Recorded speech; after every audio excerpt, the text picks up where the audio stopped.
Today we have the 2020 Audi Q3. This vehicle has done just over 65,000 miles. It has a manual transmission and a petrol fuel type.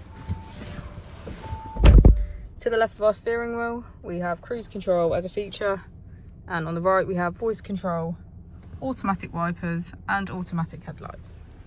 Moving on to our screen, we can access CarPlay, our vehicle settings, navigation, smartphone integration and radio and media.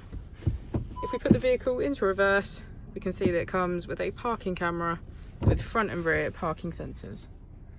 Just below is our dual zone climate control with heated seats on either side. If we press our drive select button,